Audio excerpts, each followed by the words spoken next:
그래서 155페이지 보시면 유형자산 취득 이후의 지출이라고 있습니다. 여기 시험 문제 좀 잘 나오는 파트 중에 하나세요. 그래서 자본적 지출은 증축, 그 다음에 내용연수 증가, 엘리베이터 설치, 냉난방 장치 설치, 용도 변경. 그 다음에 수익적 지출은 원상회복, 능률 유지, 페인트 칠, 유리창 교체. 그 다음에 자본적 지출은 자산 처리하는 거고요. 수익적 지출은 비용 처리하는데 수선비나 차량 유지비. 그래서 요게 핵심 내용이고요. 설명은 드릴 겁니다.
그래서 보시면은요, 앞에 보시면 자본적 지출은 결론적으로는 이게 유형자산 취득 이후의 지출이 수선하는 거거든요. 고치는 거, 수리하는 거.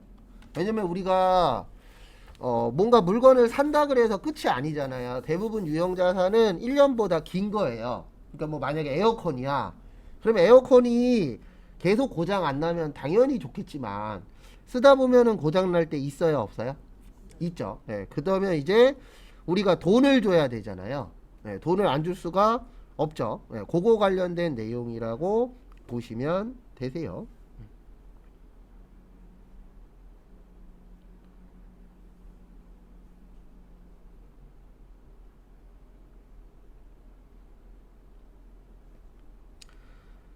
그래서 보시면은요, 증축이 뭐죠? 증축. 네, 올리는 거죠. 그래서 만약에 3층짜리를 5층짜리로 증축했어. 그러면 가격이 올라요, 떨어져요? 네, 오르죠. 그 다음에 내용연수라는 게 있어요. 내용연수가 뭐냐면 사용기간이에요. 그러니까 우리가 어떤 거를 고침으로 해서 사용기간이 늘어날 수도 있어요, 없어요? 있습니다. 그리고 우리 이런 얘기 하잖아요. 오래 쓰는 게 돈 버는 겁니다. 맞죠? 네, 그래서 오래 쓰는 게 뭐 버는 거예요? 돈 버는 거예요. 왜냐면 어차피 똑같은 거 또 사면 돈 들어가잖아요. 네, 그래서 오래 쓰는 것도 결론은 뭐 버는 거라고요? 돈 버는 겁니다. 그 다음에 엘리베이터 설치. 그래서 우리 엘리베이터 설치하면은 만약에 내가 빌라나 아파트를 사는데 엘리베이터가 없어. 그러면 가격이 좀 싸죠. 근데 엘리베이터를 설치했어. 그럼 가격이 어떻게 되죠? 네, 올라가죠. 그 다음에 냉난방 장치 설치. 네. 요것도 똑같죠. 냉난방 장치가 뭐 에어컨이나 보일러 같은 거잖아요. 당연히 에어컨 보일러 있는 집이 비싸요? 없는 집이 비싸요? 당연히 있는 집이 비싸죠. 네. 그 다음에 용도 변경. 용도 변경은 뭐 요런 거예요. 요건 썼다 지울 건데 만약에 내가 땅을 갖고 있어요. 근데 이게 농지예요. 일반적으로 농지는 싸요, 비싸요? 싸죠. 땅 중에서는. 근데 이게 갑자기 토지가 상업지나 주택지로 바뀌었어요. 그러면 가격이 어떻게 되죠? 올라가죠. 예. 그러면 용도가 바뀜으로 해서 예, 돈 벌 수 있어요, 없어요? 있죠. 예. 그래서 이런 것들을 자본적 지출이라고 해요. 그래서 결론적으로 자본적 지출은 이거는 내가 하면은 가치가 상승하는 거예요. 그거를 자본적 지출이라고 하고요. 그 다음에 수익적 지출. 그래서 수익적 지출은 뭐냐면 이거는 해도 이 가격에 큰 영향이 없는 거예요. 그러니까 내가 이거를 한다라고 해서 가격이 뭐 올라가거나 떨어지거나 요런 게 없는 거, 예, 요거를 뭐라 그래요? 수익적 지출이라고 표현을 합니다. 그래서 첫 번째로 원상회복. 네, 원상회복이 뭐냐면 우리 고장나면 고쳐요, 안 고쳐요? 고치죠. 네. 근데 예전으로 돌아가는 거지 더 좋아지는 건 아니잖아요. 네. 그게 뭐예요? 원상회복. 그 다음에 능률유지. 능률유지는 뭐 이런 거예요. 어떤 거냐면은 만약에 기계가 고장났어요. 아니면 우리가 기계 잘 돌아가라고 기름칠 해줘요, 안 해줘요? 해줍니다. 그러면 유지만 되는 거지 더 좋아지는 건 아니죠. 그 다음에 우리 아파트 같은 경우에는 5년에 한 번씩 무슨 칠해요? 예, 페인트 칠합니다. 그 다음에 유리창 깨지면 유리창 교체해요, 안 해요? 하죠. 근데 이걸 한다 그래서 가격이 올라가진 않아요. 맞죠? 예, 우리 아파트 페인트 칠한다 그래서 가격이 올라간다 그러면 맨날 페인트 칠만 할 거예요. 예, 근데 우리 겉에도 중요하지만 어디가 더 중요하죠? 예, 내부가 더 중요하죠. 예, 겉보다는 속이 제일 중요하잖아요. 예, 겉에도 안 중요하다는 아닙니다. 중요는 하지만 속이 가장 어때요? 중요합니다. 그래서 페인트 칠한다 그래서 가격이 올라가는 건 아니잖아요. 그래서 이런 거를 무슨적 지출이라 그래요? 수익적 지출. 그래서 요거 종류들 잘 기억하시고 그 다음에 내용 요거 잘 나오니까 나올 때마다 또 설명드리기는 할 겁니다. 그 다음에 156페이지.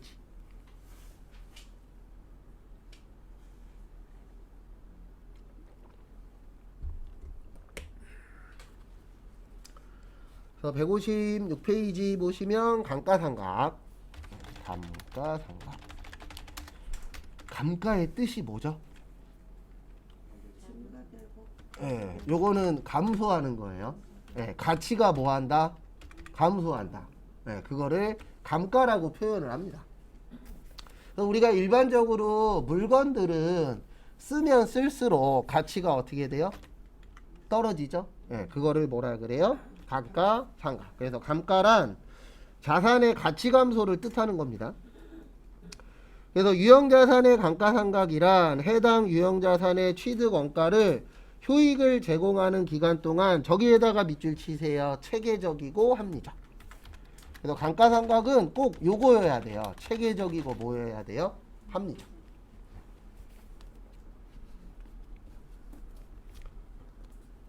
그래서 아직도 중고자동차 쪽에서는 사기치는 놈들이 계시죠. 예. 그래서 자동차 같은 거 사고 팔 때 조심하셔야 되는 게 처음에 얼마 주겠대. 그리고 와서는 죄다 가격을 깎잖아요. 예, 그거를 이제 감가라고도 표현을 합니다. 가격을 감소시키는 거니까. 그래서 별거 아닌 것 같고도 뭐 여기에 흠집 났으니까 100만 원 감가. 예, 그런 식으로 이제 막 얘기하는 사람들 있어요, 없어요? 있어요. 근데 그게 왜 문제냐면은 그 사람들이 이게 없어요. 그러니까 어떤 표에 의해서 뭐 요만큼 스크래치 나면은 얼마 빼겠다. 이런 게 있으면 이해가 되는데 아니면 뭐 사고가 크게 났으면 얼마 빼겠다. 이런 게 있으면 되는데 그냥 자기 마음대로 하는 거예요. 그리고 이게 문제가 뭐냐면 가격을 줄이려면은 요게 있어야 돼요. 체계적이고 뭐여야 돼요? 합리적. 그래서 이만큼 깎였으니까 이만큼 스크래치 났으니까 10,000원 깎을게요. 근데 내가 봐도 저만큼 스크래치 나면은 10,000원 정도 깎아도 될 것 같아 라고 이해할 수 있으면 되는데 대부분 이제 이해 못하는 금액을 뭐 하는 거예요? 이야기하는 거죠. 그래서 항상 문제가 되는 겁니다. 가격적으로는. 근데 다른 것도 그렇잖아요. 어떤가요? 선박 같은 것도 그렇잖아요. 대부분 다 그렇죠. 네, 그러니까 대부분 싸움 나는 것들은 근데 솔직히 이런 게 있어도 싸움 나긴 해요. 왜냐면 100명 중에 99명은 맞아요 해도 한 명은 또 아니에요 하는 사람들이 있어요, 없어요? 있죠. 그래서 항상 돈 때문에 싸움 나긴 합니다. 왜냐면 파는 사람은 많이 받고 싶고. 네. 근데 선생님 감가상각이 그 범위가 제품 같은 거 예를 들어 전자제품, 자동차, 기계도 하는 거 이거 범위가 무제한인 거예요? 아니, 무제한은 아니에요. 그죠? 네. 이게 조건이 있는 거예요? 조건이 있다라기보다는 일반적으로 오래 쓰고 비싼 거. 고가 그렇죠. 고가 것들. 설마 10,000원짜리 때문에 감가상각할 필요는 없잖아요. 보석 같은 경우는 감각이 안 되죠. 보석 같은 경우에는 이쪽 파트가 아니죠. 네. 지금 우리가 무슨 자산하고 있어요? 유형 자산하고 있어요. 근데 보석은 유형 자산이 아니잖아요. 보석은 무슨 자산이에요? 만약에 자산으로 나눈다라고 치면 투자 자산이잖아요. 투자 자산은 감가상각 아니에요. 왜냐면 보석 왜 사요? 그러니까 모르는 그렇죠. 그거 갖고 투자하려고 사는 거잖아요. 그렇죠. 그러면 무슨 자산이 되는 거예요? 투자 자산. 달러도 이제 무슨 목적으로 사느냐. 항상 정해져 있는 건 없어요. 내가 목적이 무엇이냐. 내가 만약에 달러 파는 사람이야. 그러면 그거는 재고 자산이 되는 거고. 난 이걸 사서 묵혀놨다가 비싸게 팔아먹을 거야. 그러면 투자 자산 되는 거고. 그러니까 딱 나는 이거 샀으니까 뭐예요? 라고 물어보시면 정답은 없어요. 목적이 무엇이냐를 꼭 생각을 하셔야 돼요. 네. 그래서 거기 보시면 감가상각의 3요소라고 있습니다. 몇 요소요? 3요소. 그래서 취득원가, 그 다음에 잔존가액, 그 다음에 내용연수. 이렇게 세 가지가 있으세요.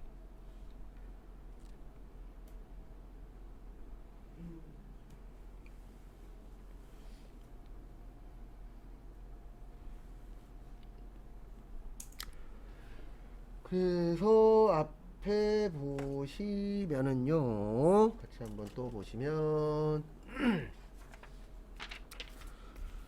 취득원가의 뜻이 뭘까요? 그렇죠. 사갖고 오는 금액. 예. 내가 100만 원 주고 샀어. 그러면 취득원가는 얼마예요? 100만 원. 잔존가액의 뜻은요? 예. 잔존의 뜻이 뭐예요? 예. 남은 거 이야기하는 거예요. 예. 그래서 우리가 이런 거 있잖아요. 만약에 내가 자동차를 1,000만 원 주고 샀어요. 근데 만약에 내가 5년 후에 팔 거야. 근데 이거 5년 후에 한 100만 원 정도 받을 수 있을 것 같아. 그러면 잔존가액은 얼마가 되는 거예요? 100만 원. 그렇죠. 내가 나중에 팔 수 있는 금액이에요. 현재 파는 금액이 아니고. 그 다음에 내용연수는 뭐라고요? 사용기간. 그래서 일반적으로 회계는 5년이 많아요. 예, 대부분 회사차는요 5년 지나면 고장납니다. 왜 고장나는지 아세요? 예, 그 이유는 뭐냐면 원래 자동차는 한 명이 타면은 이게 어느 정도 길들여지잖아요. 근데 회사에서는 한 명이 타요? 여러 명이 타요? 여러 명이 타다 보니까 이게 엑셀 밟는 힘이라던가 브레이크 밟는 힘이라던가 이게 다 달라요. 그러다 보니까 차들이 금방 고장나요. 네. 왜냐면 어떤 사람은 세게 누르고 어떤 사람은 살살 누르고 하다 보면 얘가 적응을 못 하거든요. 네. 기계도 어쨌든 적응을 해야 되잖아요. 근데 적응을 못해서 대부분 회사 차량은 5년 전후에 갖다 팔아요.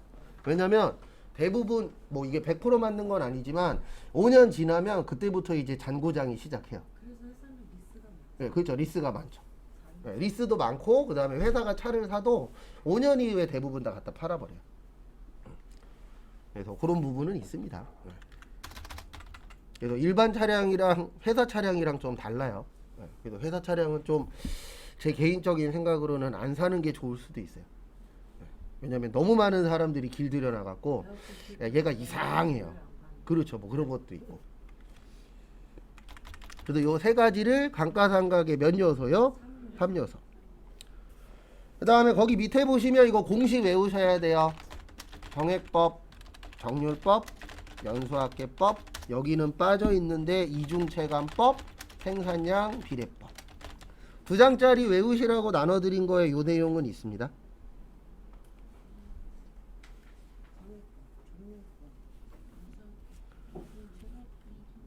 이중체감법은 교재에는 없어요. 그래서 정액법은 이렇게 되어 있어요. 취득원가 마이너스 잔존가치 나누기 내용연수.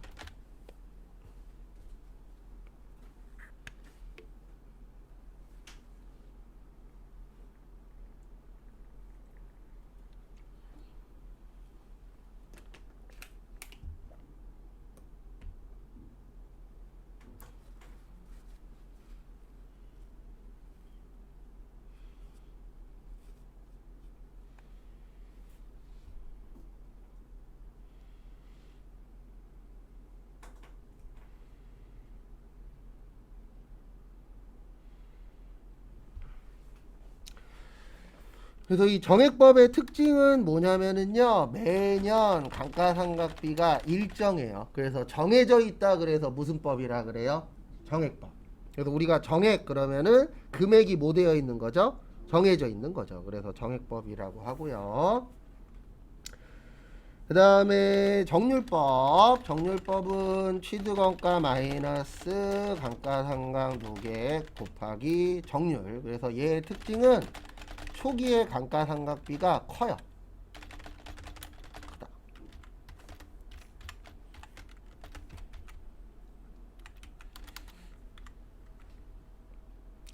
그래서 정률은 왜 정률이냐면은요, 율이 정해져 있다 그래서 정률법이라고 합니다. 뭐가 정해져 있다고요? 율. 그래서 율이 정해져 있다 그래서 정률법이라고 합니다.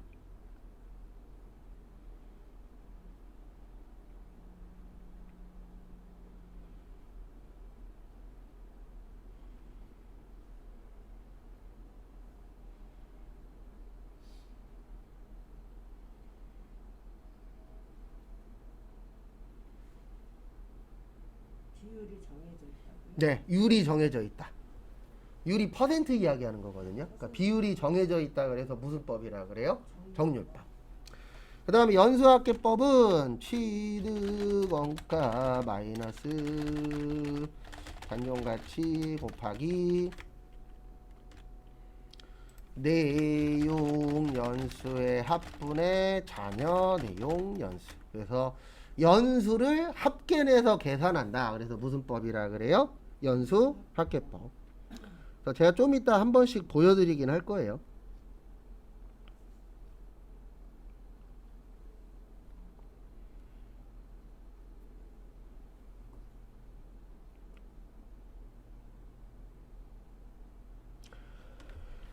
그 다음에 이중체감법은 취득원가 마이너스 감가상각 누계액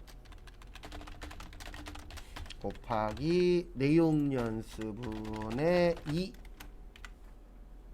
그래서 왜 이중이냐면 우리 이중의 뜻이 2배 얘기하는 거예요. 몇 배 얘기한다고요?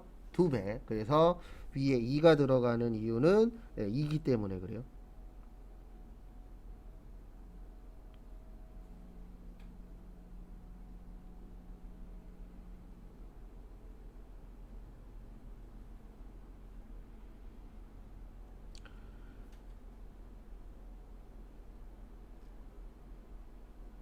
그 다음에 마지막으로 생산량 비례법은 취득원가 마이너스 단종가치 곱하기 예정 총 생산량분의 단기 생산량. 그래서 생산량 갖고 한다 그래서 무슨 법이라 그래요?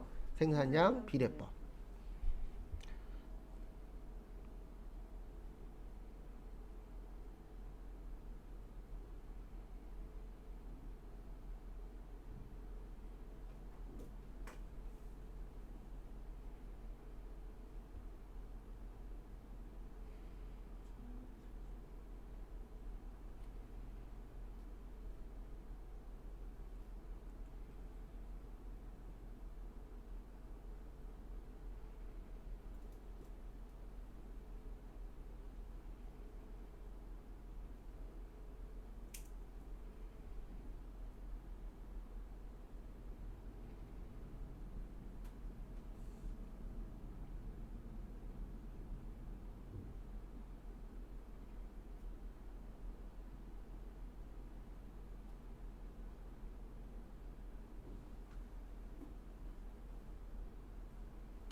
그래서 하나씩 제가 보여드리도록 하겠습니다. 그래서 앞에 보시면은요, 앞에 보시면, 그러니까 시험 때 보면은 이렇게 나와요. 어떻게 나오냐면은 내용을 줍니다. 그래서 만약에 비품이 1000만원짜리가 있었어요. 요 1000만원이 취득원가가 되는 겁니다. 무슨 원가가 된다고요? 취득원가. 그 다음에 잔존가치는 0으로 할게요. 네, 0으로 하고 정률 몇 프로로 할까? 50%. 그 다음에 내용연수 잠시만요. 4년. 이런 식으로 내용을 줘요. 그러면 여기에 맞춰서 공식에다가 대입을 하시는 거예요. 그러니까 결론은 뭐 외우면 맞출 수 있어요? 네, 공식 외우면 별거 없어요. 계산 문제 못 푸시는 분들의 90%는요 공식 안 외워서 못 푸는 거예요. 그 다음에 나머지 10%는 외우기는 외웠는데 계산 문제라는 게 공식만 외운다 그래서 맞추는 건 아닙니다. 공식을 외운 다음에 대입하는 연습도 꼭 해보셔야 돼요. 네. 그러니까 공식 같은 경우에는 초반에 외우는 게 좋아요. 왜냐면 그래야 문제 풀면서 대입 연습을 해보는데 종종 보면은 마지막에 외우셔. 네. 거꾸로 공부하시면 안 됩니다. 그래서 제가 초반에는 암기를 강조하는 게 왜 그러냐면 제가 장담하는데 외웠어도 기억 안 나요. 완벽하게 100% 다 기억이 안 나요. 뜨문뜨문 기억나지. 그래서 그거를 계속 업데이트 시켜서 시험 때에 누가 더 많이 기억나냐 이 싸움이거든요. 그럼 이 쪽지시험 내주는 것만 외워요? 일단 거기에 있는 것만 잘 외우셔도 반은 맞출 수 있어요. 일단 왜냐면 거기에서 반 정도 나오거든요. 암기에서. 그리고 나머지 반은 이해 문제인데 이해 문제가 어려워요. 그래서 우리의 1차 목표는 일단 외운 거 다 맞춰야 돼요. 네. 그리고 이제 이해하는 것 중에서 한 반 이상은 맞출 수 있거든요. 시험 볼 때쯤 되면. 그렇게 해서 시험 보는 거지. 그냥 뭐 뚝딱 되면은 다 회계하지 뭐하러 딴 거 하겠어요. 그래서 제가 제일 좋아하는 말 중에 하나가 공짜는 없다. 근데 가면 갈수록 공짜를 바라는 사람은 많다. 그래서 최근 한 2, 3년 동안 아까 코로나 터지고 나서 가면 갈수록 느끼는 게 뭐냐면 저도 이제 강의한 지 10년 넘었으니까 처음 강의할 때는 공부를 너무 많이 해서 문제였거든요. 수강생분들이. 근데 가면 갈수록 뒤로 오면 올수록 근데 이거는 제 수업만 그런 게 아니고 다른 수업 하시는 분들하고도 얘기를 해보면 일명 날로 먹으려고 하시는 분들이 늘어나고 있어요. 조금씩. 네. 근데 이해는 합니다. 왜냐면 힘들게 돈 벌고 싶어요? 편하게 돈 벌고 싶어요? 편하게 돈 벌고 싶죠. 남들 8시간 일한대. 그럼 난 5시간 일하고 싶어. 그건 이해는 합니다. 근데 그거는 그 상황이 왔을 때 하는 거고 처음부터 그런 건 없잖아요. 그 사람들도 처음에는 20시간 막 30시간 일을 했을 거라고요. 그러다 보니까 이제 내가 능력이 올라가서 나중에는 사람들 시키고 나는 놀고 먹고. 근데 그런 사람이 솔직히 대한민국에 몇 명이나 돼요. TV에 나와서 자랑하시는 분들도요. 저기 2, 3년 후에 보면 안 보여요. 그래서 저도 저기 붕어빵 좀 먹어보려고 그 유튜브에 보면은 2대 앞에 그 붕어빵 집 있거든요. 막 조회수 막 몇백만 회씩 나오고 그런 붕어빵 집이 있어요. 얼마 전에 없어졌어요. 장사가 안 돼서. 그러니까 사람들이 많이 보는 거랑 진적 장사되는 거랑은 또 다르더라고요 보니까. 뭐 지금 잘 된다가 영원히 잘 되는 건 아니잖아요. 근데 대부분 망하는 이유는 하나입니다. 아니죠. 그것도 있는데 하나 잘 되면 욕심 부려요 안 부려요? 부려요. 그 하나 가지고 그 하나를 계속 유지하면서 다른 걸 늘려야 되는데 대부분 보면은 요거보다 더 큰 거 먹고 싶어서. 근데 잘못된 건 아닙니다. 원래 사람의 욕심은 끝도 없으니까. 그래서 만약에 정액법으로 나오면 이렇게 푸는 거예요. 시드원가 마이너스 잔존가치 나누기 내용연수. 그러면 여기 보세요. 시드원가 1000 잔존가치 얼마요? 빵. 내용연수 4년.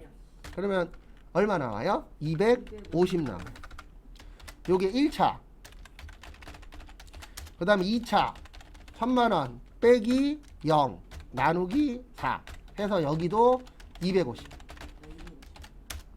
3차 또 0 나누기 4 여기도 얼마요? 250. 4차 빼기 0 나누기 4 그래서 얼마요? 250. 그래서 4년도 다 어때요? 똑같죠? 네. 그래서 정해져 있다 그래서 무슨 법이라고요? 정액법. 그래서 정액법의 특징은 한 번만 구해요. 왜냐면 1부터 4차 연도까지 뭐 하니까 똑같으니까. 그래서 시험에 잘 안 내요. 왜요? 쉬우니까. 내긴 합니다. 근데 잘 안 내요. 그 다음에 두 번째 정률법. 취득 원가 마이너스 감가상각 노객 곱하기 정률. 그래서 아까 정률 몇 프로였어요? 50%였어요. 그러면 이렇게 되는 겁니다. 1000만원 빼기 0 곱하기 50% 하면은 500. 요게 1차. 그 다음에 2차는 1000만원 빼기 500 곱하기 50% 해서 250. 요게 2차. 3차는 1000만원 빼기 750 곱하기 50% 해서 125만원. 요게 3차. 그 다음에 1000만원 빼기 875만원 곱하기 50% 해서 62만 5천원. 요게 몇 차요? 4차. 여기에서 키포인트는 요거예요. 누계의 뜻이 뭐죠? 네, 누적되는 거예요. 그래서 처음에는 없으니까 빵. 두 번째는 여기 500 있었잖아요. 그래서 누계액이 얼마 된 거예요? 500. 그 다음에 세 번째는 요 500에다가 얼마 더해요? 250. 그래서 얼마 된 거예요? 750. 그래서 시험 문제 나오면 정률법을 더 잘 내요. 왜 더 잘 내냐면은 정률법은 공식도 알아야 되지만 얘를 어떻게 구하는지도 이해를 해야 돼요.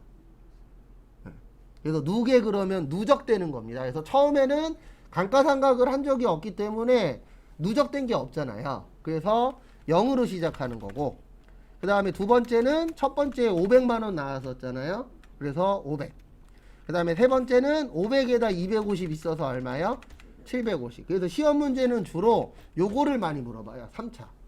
왜냐면 3차를 풀 줄 알아야 그 사람이 이 공식을 이해한 겁니다. 그래서 저희 시험은 계산을 할 줄 아냐를 물어보는 것도 있지만 이 공식을 이해할 수 있냐 없냐도 물어봐요. 물어보세요. 1차에서 500만원 나오고 네. 2차에서 50. 250만원 나왔고 이게 감각 이게 750. 50만 원을 보여준다는. 그렇죠. 여기 위에 나왔었던 걸 더하는 거예요. 그래서 여기 4차는 여기까지 더해서 얼마 되는 거예요? 875만 원. 그럼 2차까지는 해야지만 3차에서 그 감각 무게액이 나온다는 얘기네요. 그렇죠. 그러니까 1차 해서 여기, 2차는 요거랑 요거 더해서. 근데 중요한 건 한번 해봐야 돼요. 제가 좀 이따 문제 만들어 드릴 거예요. 참고로 저는 안 해보고 이해되는 거는 완벽하게 내 건 아니라고 생각하는 사람 중에 한 명이라. 계산을 해줘야 되는 거예요, 정리법은요? 아니요. 거기에 몇 년도라고 나와요. 그럼 거기에 맞춰서 해주시면 돼요. 만약에 1차 년도만 계산하시오. 그러면 몇 번만 하면 돼요? 한 번. 근데 3차 년도까지 계산하시오. 그러면 몇 번이요? 3번. 네, 그거는 시험 문제에 따라서 달라져요. 근데 네? 나온 정률이 여기 네. 나온 상각률이에요? 네, 정률이나 상각률이나 같은 말이에요. 감각 무게액은 그러면 수준원가의 50%를 그냥 계산을 해주는 건가요? 아니요. 이거는 시험 때 다 줘요. 그러니까 여기 보세요. 이것 빼놓고 정해져 있는 건 없어요. 나머지는 시험 문제에서 주면 거기에 맞춰서 계산하는 겁니다. 그래서 제가 좀 이따가 만들어 드릴 테니까 한번 구해보세요. 그게 제일 이해하기 편하실 거예요. 그 다음에 요거까지만 연습할 거예요. 연수합계법. 그래서 왜 세 가지만 연습하냐면 공식은 5개죠. 근데 왜 3개만 연습하냐면 시험 문제로 지금까지 공식은 5개 다 물어본 적이 있거든요. 근데 계산 문제는 지금까지 3가지만 물어봤어요. 정액법, 정률법, 연수합계법. 연수합계법 잘 내진 않습니다. 그래서 나오면 어려워요. 그래서 취득원가 마이너스 잔존가치 곱하기 네, 내용 연수의 합분의 잔여 내용 연수였었죠. 그래서 아까 취득원가 1000만원이라 그랬어요. 그 다음에 잔존가치는 빵. 내용 연수 몇 년이야? 4년이라 그랬죠? 그러면 이렇게 구하는 거예요. 1 더하기 2 더하기 3 더하기 1 더하기 2 더하기 3 더하기 4 더하기 5. 이게 내용 연수의 합이에요. 5년을 했어요. 아, 5년 아니고 4년. 그럼 요렇게. 1 더하기 2 더하기 3 더하기 4라고. 네. 4년이면 만약에 10년이면은 1부터 몇 가지 더 하세요? 10까지. 근데 참고로 저희 시험은 5년보다 긴 거는 안 냈어요. 예, 제 다른 시험보다 20년도 본 적 있거든요. 근데 저희 시험은 그걸 요하는 게 아니기 때문에 그렇게 길게 낸 적은 없습니다. 근데 왜 1, 그냥 4년으로 하지 왜 1 더하기 2 더하기 3 더하기 4가 되는 아니요, 그게 아니고요. 여기 보세요. 요 내용 연수의 뭐요? 합. 예, 이 내용 연수의 합 구하는 방법이 4년이면 1부터 몇 가지 더 하는 거예요? 4까지. 내용연수 합. 그래서 만약에 10년이면 1부터 몇 가지요? 10까지. 예, 그렇게 해서 더해서 계산을 해 주셔야 돼요. 그 다음에 여기 자녀 내용 연수는 지금 이야기하신 4.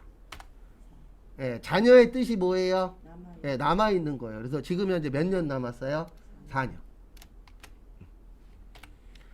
그리고 회계하실 때 제일 조심하셔야 되는 게 내가 이런데 얘는 왜 이러냐 그러시면 안 돼요. 이거는 정해져 있는 걸 그냥 배우는 겁니다. 예, 그래서 내 의견이 내용에 들어가시면은 이상하게 변질될 때가 있어요.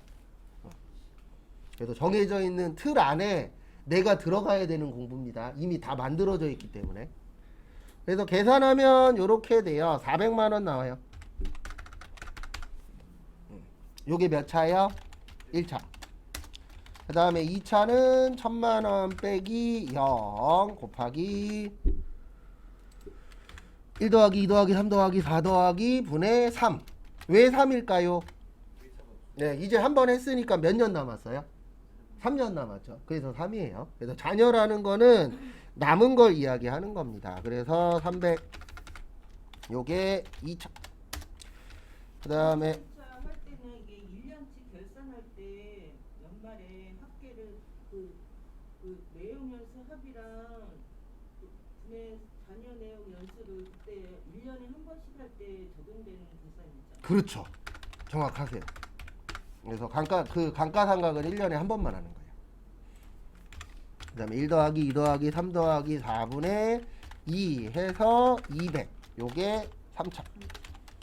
그 다음에 마지막으로 1000만 원 빼기 0 곱하기 1 더하기 2 더하기 3 더하기 4분의 1 해서 100.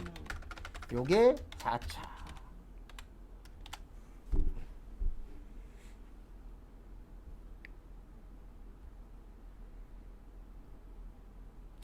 그래서 감가상각은 1년에 몇 번 하는 거라고요? 예, 1년에 한 번. 한 번. 예, 요거는 이제 왜 4번 보여드렸냐면은 요게는 이제 4개년도짜리니까 4번 보여드린 겁니다. 그래서 정리하시고 잠깐 쉬었다가 10시 반에 문제 하나 만들어 드릴게요. 그래서 그거 갖고 한번 풀어보시고 그 다음에 맞춰보고 그 다음에 다음 걸로 넘어가도록 하겠습니다.